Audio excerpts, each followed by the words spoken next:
ज़ैगा मुर्तज़ा जी की पुस्तक पुलिसनामा के पिछले एपिसोड में हमने जिस केस के ऊपर चर्चा करी थी वह था हेलीकॉप्टर तो उड़ गया। इस केस के माध्यम से हमने जाना कि कोतवाल साहब भी कभी-कभी मंचले युवकों की शरारत का शिकार हो जाया करते हैं। किस तरह ये हमने पिछले केस में और एपिसोड में डिस्कस कर लिया था। अब हम चर्चा को यहाँ से आगे लेकर चलेंगे और अगले केस की तरफ बढ़ेंगे। तो चलिए मेरे साथ। जय भीम, मैं शालिनी और आप देख रहे हैं अंबेडकरनामा। आज के केस का टॉपिक है मुकदमे की कार्बन कॉपी।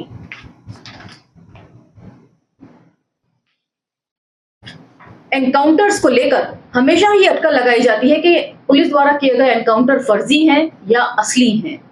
इसी बाबत यदि अदालतों की कार्रवाई जो है ईमानदार हो तो इन सब चीजों का पता लगाया जा सकता है। यही आज के केस में डिस्कस किया जाएगा। सुनिए, मुकदमे की carbon copy.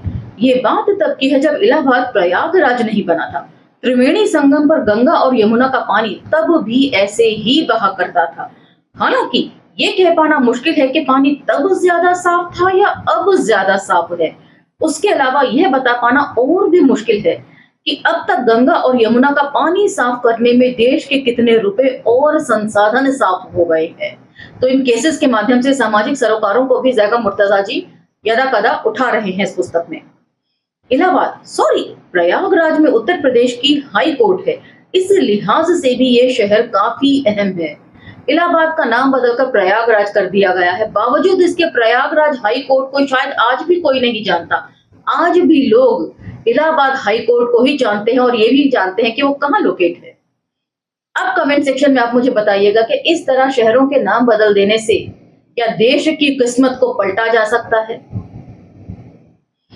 Allahabad high court की स्थापना 17 मार्च 1866 को ब्रिटिश काल में हुई। इस लिहाज से यह देश की सबसे पुराने उच्च न्यायालयों में से एक है।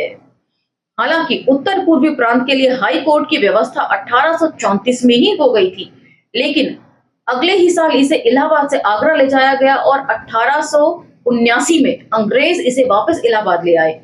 क्यों वापस ले गए और क्यों ले आए, इससे हमें क्या।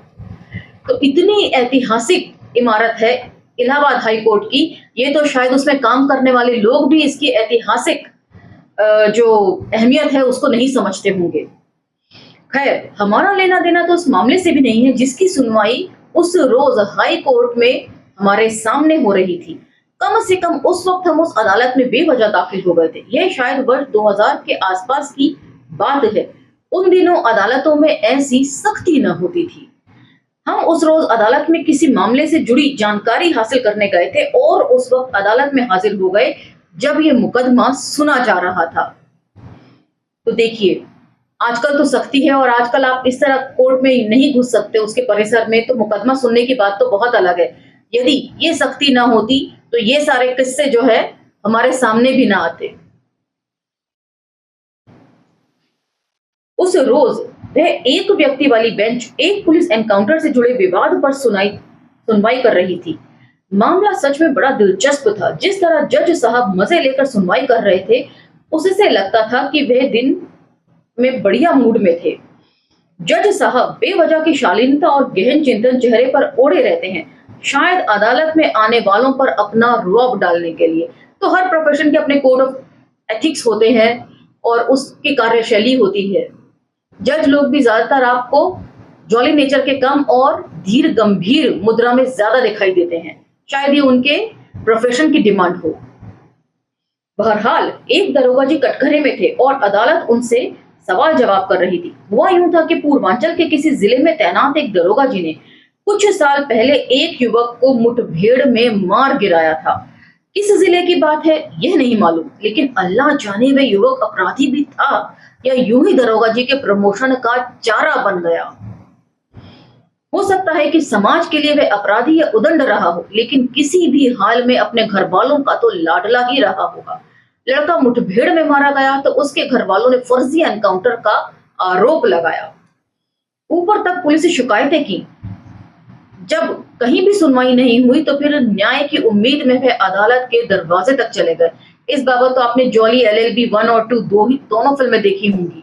किस तरह के फर्जी एनकाउंटर होते हैं, फर्जी मुकदमे होते हैं। यदि जज ईमानदार हो तह तक जाने की तो ये चीजों का खुलासा हो सकता है कि क्या असली है और क्या नकली है। बहरहाल सुनवाई शुरू हुई और दरोगा जी को आगपास लगाकर कटघरे में आने के लिए बोला गया। कटघरे क्या, बस एक जगह थी जिसे गवाहों को आकर बयान देने के लिए सुनिश्चित कर दिया गया था। ये कटघरा ऐसा बिल्कुल भी ना था जैसा फिल्मों में दिखाया जाता है। हम में से जो कभी अदालत में नहीं गए हैं उनके लिए अदालत वैसी ही होती है जैसी फिल्मों में दिखाई जाती है। हालांकि हकीकत में अदालतें ऐसी नहीं होती। खैर, दरोगा जी आए और कटघरे में आकर खड़े हो गए। दरोगा जी आकर अभी संभले भी ना थे कि जज साहब ने बिना भूमिका बांधे, बिना कोई लाग लपेट के सीधा सवाल उन पर दाग दिया। आप इस अदालत में पहले भी आए हैं शायद? अदालत ने पूछा तो दरोगा जी ने जबान से बिना कुछ बोले हाँ में सिर हिला दिया। अब जज साहब ने नया सवाल उछाल दिया, कितने एनकाउंटर किए हैं दरोगा जी आपने? दरोगा जी इस सवाल के लिए शायद तैयार ना थे। उन्हें उम्मीद न थी कि वकील के अलावा अदालत सीधे भी उनसे सवाल कर सकती है। वे थोड़ा सा झेप गए, फिर सिर खुजलाते हुए बोले, जनाब ऐसी संख्या याद नहीं, लेकिन यही कोई 12-15 तो हो ही गए होंगे। सबके सब फर्जी, जज साहब ने कहा तो दरोगा जी बौखला गए। हकलाते हुए बोले, जी हुजूर ऐसा नहीं है, आप शायद मजाक कर रहे हैं। इस पर जज साहब ने दरोगा जी को झिड़क दिया। कहा गया कि ये अदालत है और यहाँ मजाक का भला क्या काम। अदालत फिर से दरोगा जी से मुखातिब हुई, तो हाई कोर्ट में आपका शायद ये तीसरा या चौथा मामला है। जी सर, दरोगा जी ने सहमति जताते हुए कहा। इस मामले में क्या हुआ था जरा बताएंगे? अदालत ने मामले का विस्तृत ब्यौरा जानना चाहा। अब दरोगा जी ने विस्तार से मामला बताना शुरू किया। जनाब, उन दिनों में शहर की नाका चौकी पर तैनात था। हमें मुखबिर से सूचना मिली कि 2 अपराधी अपराध करने की नीयत से शहर की तरफ आ रहे हैं। मुखबिर ने हमें बताया कि अपराधी हीरो होंडा मोटरसाइकिल पर सवार हैं। फिर आपने क्या किया? जज ने सवाल किया। सर, हमने सड़क पर बैरिकेड लगा दिए और आने वाले तमाम वाहनों की चेकिंग करने लगे। चेकिंग के दौरान हमें एक लाल रंग की हीरो होंडा मोटरसाइकिल आती नजर आई। उस पर 2 युवक सवार थे। हमने उन्हें रोकने का इशारा किया। उन्होंने पहले तो मोटरसाइकिल धीमे की, लेकिन जैसे ही हम उनकी ओर बढ़े वे चकमा देकर भाग निकले। फिर क्या हुआ? आपने उन्हें पकड़ने की कोशिश नहीं की? जी सर, हमने मोटरसाइकिल सवारों का पीछा किया। उन्होंने अपनी बाइक शहर की तरफ दौड़ा दी, लेकिन हमारी किस्मत अच्छी थी, कोई ट्रेन आने वाली थी, इसलिए रेलवे क्रॉसिंग बंद थी। बदमाश क्रॉसिंग भी पार कर लेते, लेकिन हम उनके करीब पहुंच चुके थे। वे मोटरसाइकिल वहीं छोड़कर पास बनी गुमटी के पीछे की तरफ भागे। हमने उनका पीछा किया। वे दक्षिण की तरफ लगे पेड़ों के पीछे जाकर छिप गए। हमने उन्हें बाहर आने के लिए ललकारा तो वे पेड़ों की आड़ से पुलिस पार्टी पर फायरिंग करने लगे। अच्छा, जज साहब ने हैरानी जताते हुए कहा। जी सर, हमने जवाब में फायरिंग करी। काफी देर तक दोनों तरफ से गोलियां चलती रहीं। हमने कोई 1.5 दर्जन राउंड फायर किए होंगे। कुछ देर बाद बदमाशों की तरफ से फायर होनी बंद हो गई। हम समझ गए कि अपराधी ढेर हो गए हैं या भाग गए हैं। हम सावधानी के साथ आगे बढ़े। कुछ दूर चलकर हमने देखा कि एक बदमाश घायल पड़ा हुआ था, जबकि दूसरा मौके से फरार हो गया था। हम घायल को अस्पताल लेकर गए, लेकिन वहां पहुंचने से पहले ही वह दम तोड़ चुका था। हाँ, तो आपने बताया कि एक बदमाश पेड़ों की आड़ लेकर भाग निकला था। जी जनाब, शाम का वक्त था, अंधेरा घिर चला था, इसलिए हम उसे भागते हुए देख नहीं सके और वह मौके से फरार हो गया। आपने जो नक्शा जमा किया है उसके मुताबिक गुमटी के पीछे 5 पेड़ हैं। जी जनाब, ये पेड़ दक्षिण की तरफ हैं। जी सर, हमने मौके का नक्शा बनाया था, पेड़ दक्षिण की तरफ ही थे और घायल बदमाश बीच वाले तीसरे पेड़ के पीछे था। जी जनाब, तो आपने बताया था कि आपका हाई कोर्ट में तीसरा या चौथा मामला है। जी जनाब, चौथा मामला है। आपने पहले वाले मामलों में जो नक्शा और तहरीर जमा कराई है वह पढ़ी है कभी? जी जनाब, मैंने लिखी है तो पढ़ी ही होंगी। सही से याद है उनमें क्या लिखा था आपने? हुजूर ऐसे तो याद नहीं, लेकिन फाइल देखकर बता सकता हूँ। चलिए हम बता देते हैं दरोगा जी। यह आपका चौथा मामला है इस अदालत में। चारों मामलों में केस डायरी और जनरल डायरी के पन्ने पढ़ लीजिए। जो नक्शे आपने जमा कराए हैं वे देख लीजिए। अपनी चारों तहरीरों का मिलान कर लीजिए। आपको सब में एक हैरत अंगेज समानता लगेगी। वह क्या हुजूर? यह कि शहर बदलते हैं, तारीख बदलती है, अपराधियों के नाम बदलते हैं, लेकिन घटना का ब्यौरा नहीं बदलता। हर बार अपराधी शहर की तरफ दौड़ लगाते हैं, आप अपने सिपाहियों के साथ उनका पीछा करते हैं। आगे अचानक रेलवे क्रॉसिंग आ जाती है, बदमाश बाइक छोड़कर गुमटी की तरफ दौड़ पड़ते हैं, फिर पेड़ों की आड़ लेकर फायरिंग करते हैं और जवाबी फायरिंग में बदमाश फरार हो जाता है, जबकि एक या दो मारे जाते हैं। ये महज इत्तेफाक भी हो सकता है, लेकिन अगर ये इत्तेफाक है तो ये बहुत ही हैरत भरा है। हर बार गुमटी के पीछे 5 ही पेड़ होते हैं और पांचों के पांचों गुमटी के दक्षिण की तरफ। हुजूर, ये मैंने पहले कभी नहीं सोचा, लेकिन आप कह रहे हैं तो वाकई लग रहा है कि ये बड़ा इत्तेफाक है। बेशर्मी देखिए, दरोगा साहब की अदालत में खड़े होकर गीता की कसम खाई होगी इन्होंने और लगातार झूठ बोल रहे हैं। तो धर्म किस तरीके से अपने मन मुताबिक मोल्ड कर लिया जाता है शासकों द्वारा, ये भी समझे जाने की जरूरत है। और आम जन जो है वो कांवड़ ढो रही है और कांवड़ के नाम पर कितना सरकारी संपत्ति को नुकसान पहुंचाया जा रहा है, ये भी आपने सोशल मीडिया के वीडियोस में देखा होगा। इत्तेफाक नहीं दरोगा जी, तहरीर की नकल है। कितने साल हो गए आपको सर्विस करते हुए? सिर्फ 17 साल हो गए हैं और ये महज इत्तेफाक ही है। दरोगा जी, हम आपको झूठा साबित नहीं करना चाहते, लेकिन आपको इतने साल में एक अच्छी स्क्रिप्ट तो लिखना सीख ही लेना चाहिए था।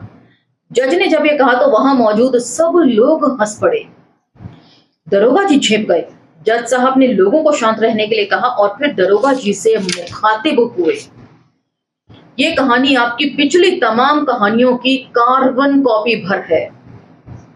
अगर नहीं लिख सकते तो एक अच्छा वकील या कहानीकार पकड़ लिया करें, जो कम से कम कहानी में थोड़े से जायज बदलाव ही कर दे। जज साहब ने दरोगा जी को समझाया। हुजूर, ऐसा नहीं है। दरोगा जी ने अपना बचाव करते हुए कहा, लेकिन अदालत आश्वस्त थी। दरोगा जी, बहस मत कीजिए। जज साहब ने थोड़ा सख्ती के साथ कहा, अगली बार कोई फर्जी एनकाउंटर करें और किसी वकील को देने के लिए पैसे ना हो तो कम से कम बाइक का रंग, रेलवे क्रॉसिंग, पेड़ों की संख्या, गुमटी से उनकी दिशा और बदमाशों के कपड़ों के रंग ही बदल लेना। जज साहब ने तंज कसते हुए समझाया। अब अदालत में मौजूद सभी लोग फिर हंस पड़े थे और दरोगा जी परेशान थे। इतनी अच्छी कहानी की कार्बन कॉपी को आखिर जज साहब ने पकड़ लिया था और उनके पास इसकी सफाई में कहने के लिए कुछ भी ना था। उनकी परेशानी की एक वजह और भी थी। आखिर तमाम दरोगा ऐसा ही तो करते हैं, एक दूसरे की कहानी को कॉपी पेस्ट। फिर वह ही क्यों पकड़े गए? या तो जज साहब को उनसे खुन्नस थी या उस रोज उनकी कुंडली में शनि अपने पूरे प्रकोप के साथ सवार था।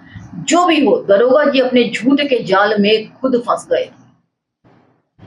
जिस तरह यूपीएससी स्कैम को लेकर देश भर में चर्चा हो रही है और ये मांग की जा रही है कि इनकी जांच पड़ताल होनी चाहिए, उसी तरीके से इन एनकाउंटर्स की भी जांच पड़ताल होनी चाहिए कि ये फर्जी है या असल है, ताकि पीड़ित परिवारों को मुआवजा मिल सके या कम से कम न्याय ही मिल जाए।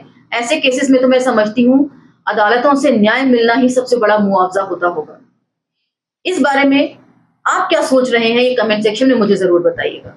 अब मुझे आज्ञा दीजिए और इन वीडियोस को यदि पसंद आती हैं तो लाइक, शेयर, सब्सक्राइब भी कीजिएगा और हमें अन्य सोशल मीडिया पर फॉलो भी कर सकते हैं आप। अब मुझे इजाजत दीजिए, अगले केस में अगले एपिसोड के साथ मैं फिर हाजिर हो जाऊंगी। जय भीम, धन्यवाद।